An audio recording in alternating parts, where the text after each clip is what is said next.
Superheroes, you gotta love them. No, seriously, you have to. They're the only thing that make movies or TV shows about anymore. And yet, for almost as long as there's been Cape Crusaders on our screens, there's been chuckleheads like us making our little jokes about them. But sometimes comedies set in the world of superheroes are really on point. They're a necessary counterweight to all our hero worship going on in our culture today. So we've been wondering, what are the funniest takes on all the super stuff we've been getting for the last couple decades? Comedy's subjective, but this list is not, so suit up and blast off into your next superpowered comedy. Here's what we think makes for a great super send-up. First, the satirization of the superhero genre has to land. The piece needs a strong POV of what it's trying to say about capes, and then knock it out of the park. Second, we'd like to watch some characters if it's not too much to ask, not caricatures. The greats can do parody and still give you fully fleshed out characters you care about. Third, some decent enough production values maybe? Look, it doesn't have to have a full-blown bad budget, but we'd rather it not look distractingly cheap. I mean, unless that's the joke. Fourth, the story, much like its vigilantes, must stand on its own. It's not just jokes and sketches strung together. Sorry, superhero movie. It's a tale we can get invested in. And finally, at least one standout comedic performance that we'll be quoting until our friends catch on that repeating funny dialogue from your favorite shows is not a substitute for a personality. With these criteria in mind, here's how some of the greats stack up. And keep in mind we had to cut some favorites for time. Nothing but respect for Meteor Man and all three incarnations of the Tick. And yes, Deadpool. But chances are you've seen Deadpool so many times it's burned into your retinas, so we left that off too. So let's start with our lowest score, with 1999's Mystery Men. This parody absolutely nails 90s super flicks, especially the Schumacher Batman era, and the all-star cast knocks this out of the park, especially William H. Macy's The Shoveler and Greg Kinnear's Captain Amazing. Is it a perfect plan?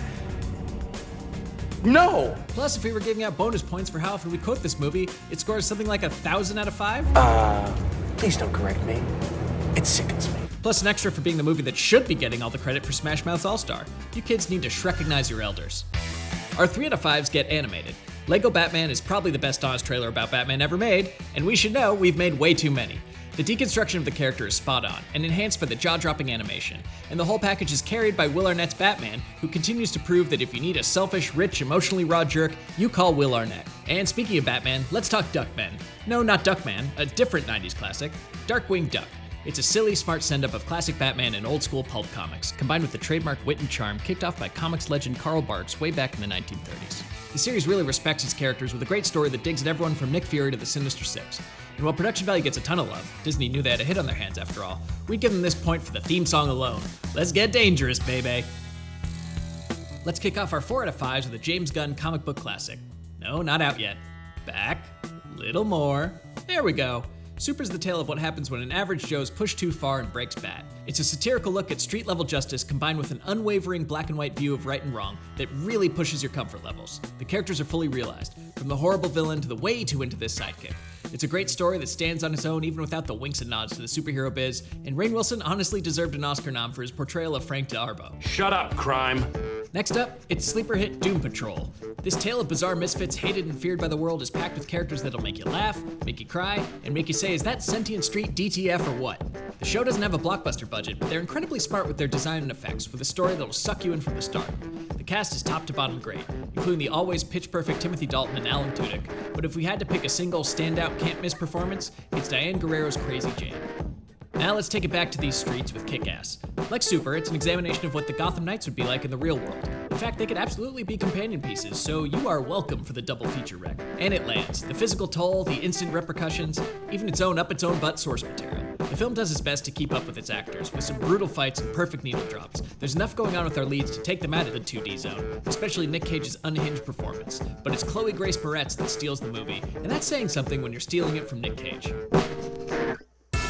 And now for our perfect scores, starting with The Boys! Superheroes as corporate entities isn't new territory, but The Boys executes it really well.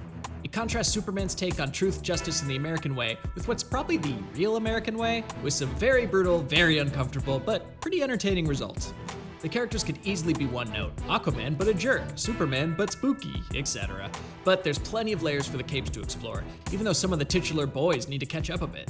Amazon dumped plenty of that Prime money into this project, so it feels like a big screen superhero flick, and there's plenty going on in the story, even without the winks and nods. Corporate espionage, personal revenge, government intrigue, and one man's quest to do some weird stuff with Elizabeth Shue. Take a number, buddy. Standout performances aplenty, but ultimately we've got to give it to Anthony Starr's Homelander, who makes Superman downright terrifying, and Carl Urban's Billy Butcher, who's just a charming motherfucking And that leaves us with our final perfect rec, Ventrue Bros. The satire runs deep in this animated goat from Adult Swim, hitting everything from Johnny Quest to the Fantastic Four to Hydra, G.I. Joe, Doctor Strange, Blade, and back again. The jokes go deep too. You'll find something new every time you rewatch. The animation and soundtrack are top-notch, and the characters grow from obvious parodies into their own people with wants and needs, often in direct conflict with the role placed on them by the meta-comedy of it all. The stories are dense and complex and don't lean on the references as a crutch. There's plenty of standout performances on the show, but if we had to pick a few, we'd be remiss not to salute Patrick Warburton's iconic Brock Sampson, Henchman 21, and from 20 Years to Midnight, the Grand Galactic Inquisitor. So there you have it. If you were holding a baby laser to our heads, we'd tell you to watch Ventrue Bros and check out Super if you haven't seen it. If we're going by the sweet, sweet numbers, Metacritic wants you to heat up some lobster thermidor and watch the Lego Batman movie, while Rotten Tomatoes is pulling for Doom Patrol. Neither site has a rating for Darkwing Duck because it's above the criticism of mere mortals. But what would you want to watch? Remember, this isn't a definitive list, so let us know your favorite superhero comedy in the comments. And if you straight up don't agree with anything we said, seriously? In the words of the Grand Galactic Inquisitor, Ignore me!